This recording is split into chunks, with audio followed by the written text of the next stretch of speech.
A bank robbery was described as the heist of the century. Ingenious plan of a mastermind to crack an impregnable vault makes the detectives out of their minds. The events of today's story took place in a French bank named Société Générale, one of France's most well-known banks with branches all over the world. The bank is in the city of Nice, which is located on the French Riviera, the southeastern coast of France on the Mediterranean Sea. At that time, most people used to save their valuable property in this bank, such as money, jewelry, gold, and so on. The bank accepted all sorts of deposits and placed them in safe boxes inside the vault. The customers were so confident that their properties were safe since the bank had one of the biggest and strongest vault in all France. However, what happened on Monday, 19th of July in 1976, is something that has never happened before. The day started like every other day. All the officers took their seats to start a typical day. There was nothing strange that indicated that something unusual was about to occur. Everything was fine until the bank's director and a few officers tried to open the vault to release funds for customer transactions. The vault main door opened normally, but the inner door remained persistent, and they were unable to open it. They remained calm since it is not the first time. The door had been stuck before. It is a 75-year-old steel door that weighed more than 20 tons, so dealing with such problems was common. But the problem was that many of the customers were gathered in front of the bank, waiting for the officers to open the door so that they could make their transactions. The bank director called the vault manufacturer company, which is also in charge of maintaining it. A few minutes later, a representative of the company arrived to work on the lock mechanism and went on the unlocking procedure again and again, trying to figure out why the door is stuck. After a while, the expert discovered that the lock worked fine. Nevertheless, the door remained stuck, and no marks showed that the door had been forced. The expert brought all the tools and continued on trying to discover what made the door stuck. But at the same time, frustrated customers started to crowd around the bank with increasing impatience. They began to worry. They wanted their money. They wanted to get to their values, and nobody was telling them why they had to wait. Anxiety was all around. The expert attempts on solving the riddle of the mechanism had no clue.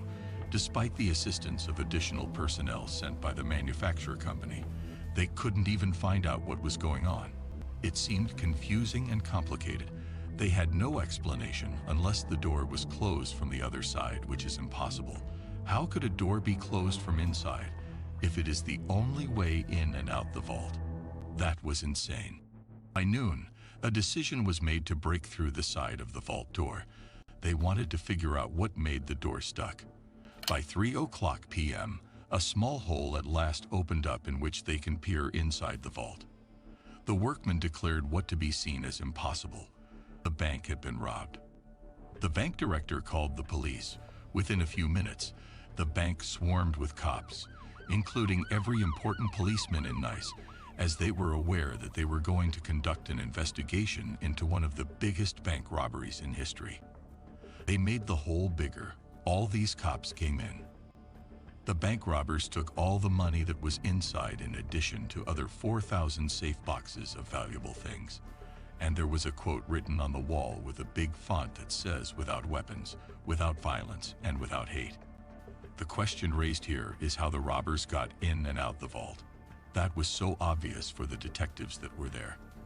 There was a hole opened up to a tunnel that led to the city's underground sewer system, and the equipment used by the robbers to break into the vault was left there. Everything was left behind shows that this was a big operation. There were 27 gas cylinders that had been used to fuel blowtorches, and there was ventilation equipment that bring fresh air into the tunnel, plus almost half-mile of electrical cable. They must have planned this massive operation for months in advance, which is worth the award that they have taken at the end. Burglars had stolen money, jewelry, and precious metals worth about $10 million. It was the biggest bank robbery in world history and was described as the heist of the century, and most international media used that as their headline. The bank offered a $250,000 reward for anyone who got information leading to the arrest of the thieves. It was not only the biggest bank robbery, but the biggest investigation too. High-ranking detectives had been brought from all over France, and they began interviewing thousands of people, bank employees, customers that they had boxes in the vault. Even workmen and people who were living around the bank had been interviewed too. And there were evidences proved that a well-known big gang called the Sewer Rats were accomplice in this robbery. It is a gang that used sewer system in most their crimes. After a long period of investigation, the detectives found suspects, and they were almost sure that they are members of the Sewer Rats, but they felt that none of the suspects up to this point had the ability to plan this operation, so they made the decision to keep them under constant surveillance, because they were chasing the mastermind, the one who put together this operation. A hint on the robbers came on the first days of October, when two men who were under surveillance went to a local bank and tried to sell gold ingots. The bank employee tracked the ingot serial and saw they matched those stolen from the bank. The bank staff alerted the police, and the two men were immediately taken into custody. The authorities had solid proof that those men belonged to the gang and would become more proximate to other members if they were pushed into speaking and confessing to the identity of the operation's mastermind. The police in France were informed that they may accuse their relatives of crimes that they aren't even aware of, and that they had the authority to hold any suspect in prison and use any method to compel a confession, even if it's illegal. After all this, a name came out. One of the two men gave the police a name of a photographer called Albert. He said that he is the one who planned for this operation. The police went immediately to the photographer and told him all what they got. The man was so shocked. He told them that he knew nothing about that, and the cops felt despair because he did not fit the profile either. And he certainly sounded innocent, and when they asked about him, many people claimed that he lived a simple life as a photographer, and they knew him as a charming romantic who was, above all, loyal, especially to his wife. The couple preferred living in the countryside far away from city's noise. So a simple man like him planned for a bank robbery seemed weird to the cops. But he had been taken into custody though. Detectives started over-investigating him, and the man kept claiming that he is innocent. The investigation had lasted for hours and hours. The cops tried all the tricks they know to get a confession, the legal and the illegal ones, but the photographer remained calm. While Albert was being interviewed, the police raided the cottage that he shared with his wife. Illegal weapons and bombs were found, which gave the police the upper hand in the interrogation. As we said before, the police had no problem using illegal ways to get the confession they want. They have threatened him that they will accuse his wife for the possession of firearms and put her in prison for many years, because they are pretty sure that Albert loves his wife so much and he won't let them arrest her. At this moment, Albert was forced to reveal the truth to the police in order to save her wife. He confessed that he was the mastermind of this operation and gave them a well-detailed speech on how he planned for it. He said that the idea came to his mind 2 years ago when one of his neighbors who was working at the bank told him that the vault had no alarm system. Albert went to the bank and rented a safe box. The bank used to give the safe box holders the right to enter the vault without guards in order to give them some kind of privacy. While putting their stuff in their boxes, he entered the vault with his camera and started photographing each corner of the vault and made extensive notes. Thousands of safe boxes were inside the vault, so he needed a plan that allows him to stay for a long time inside without being noticed so that he could break all or most of the locks. He thought again and again, and he realized that the best option he got to get into the vault is through the underground sewer system. Nice City has a huge underground sewer system, but it wasn't under the buildings, so Albert thought that he may dig a tunnel from the closest point to get under the bank building. Of course, this is hard to achieve. It took a lot of effort and search. He decided to go under the sewer system for weeks, trying to find a line that led directly to the bank and to figure out the appropriate digging starting point. This was way too difficult.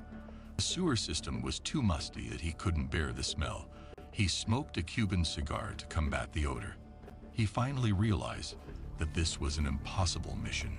Pretending to be a contractor, he went to the city hall and get a map of the city's sewer system, which made things much easier for him.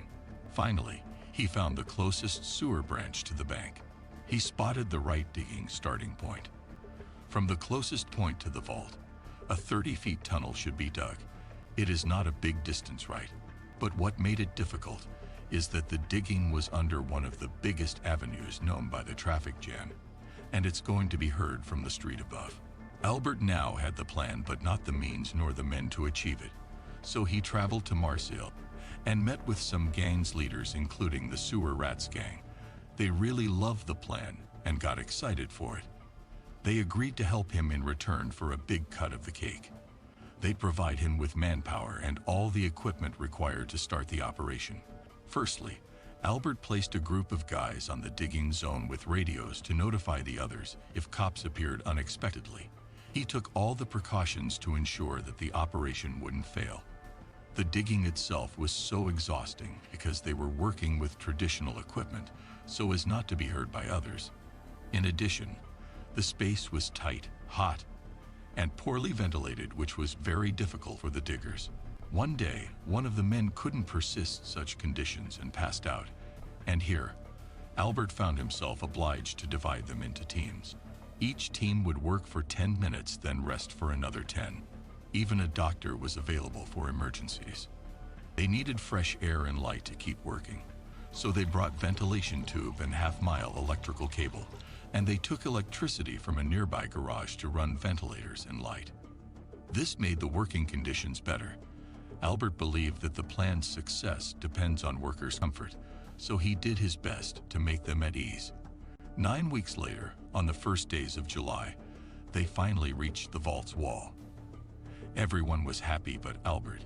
He knew that a lot of hard work was yet to do. They still had to break through a 12-inch reinforced concrete wall. This wasn't difficult, but they needed jackhammers and drills to break through. Albert was afraid that digging with such equipment could be heard, so he went above the digging zone and asked them to start digging. His fears proved groundless. He completely couldn't hear nothing. They were able to break halfway through the vault wall that night and decided to continue the rest of the wall the night they entered the vault. The D-Day had come, Saturday 17th of July. They chose that day because it's the first day of weekend, and the bank would be empty, and they would have enough time to complete what they had started. That night, they got into the tunnel and start digging what left from the concrete wall. They still had 6 inches of reinforced concrete to break through.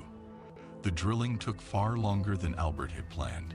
It was 2:00 a.m. Sunday morning when the rats finally entered the vault. Welding the steel door to its frame was their first task. This way, Albert and his gang would have time to escape if someone attempted to access the vault space. Then, they started breaking the safe boxes one by one, and they were astonished by what they found. Jewelry, gold, money, everything they dreamed about. They celebrated their win by having dinner inside the vault, like kings on gold-plated found in one of the safe boxes. That night, armed couriers had come to make a night deposit. It's a usual operation. An armed van brought a suitcase full of money and throw it through a small hole that led directly to the vault without being opened. That was like a bonus, a gift from heaven for them.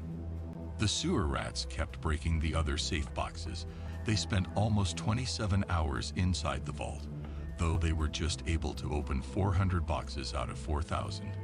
But it was more than enough for them. Monday morning at 5:00 a.m., Albert stated that it was time to leave. Less than 4 hours later, the bank would open. But before leaving, Albert took a paint spray and wrote the famous quote on the wall: "Without weapons, without violence, without hate."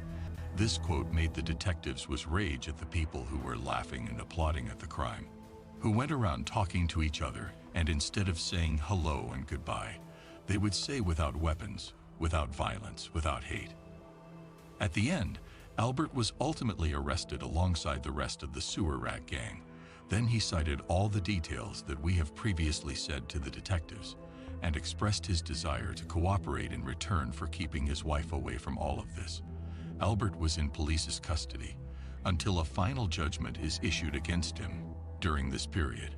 Albert, along with his lawyer, used to meet the judge every Thursday in his office. The judge wanted to evaluate his state and see to what extent he is ready to cooperate. This situation lasted for several weeks. Albert went to the judge's office and spent half an hour with him. He was very cooperative, and everyone expected that he would receive a reduced sentence. In the last meeting before his trial, Albert went to the judge's office as usual. He started talking about the robbery and gave the judge 3 pieces of paper with drawings of the mice sewers system, and began to explain what had happened, how he planned for the operation, and where they had started digging. But the judge seemed confused, and Albert offered his assistance. Taking advantage of the judge's confusion, Albert calmly got up from his place, stood behind the judge's chair, and began to explain to the judge more precisely. We started from here, and we did this, and that, and finally arrived there. The judge was focused on Albert's words while looking at the map. Then all of a sudden, he turned his body towards the window behind the judge's desk and jumped through it, and left the judge and lawyer in astonishment, unable to comprehend what had happened. The judge's office was on the first floor, making it easier for Albert to jump on the roof of a car that was parked under the window. As soon as he jumped, his friend was waiting for him on a motorcycle, and then ran away. Since that day, Albert had disappeared. The police couldn't find neither him nor the loot that was stolen, because he did not reveal any information that would lead them to it during the period of the investigation.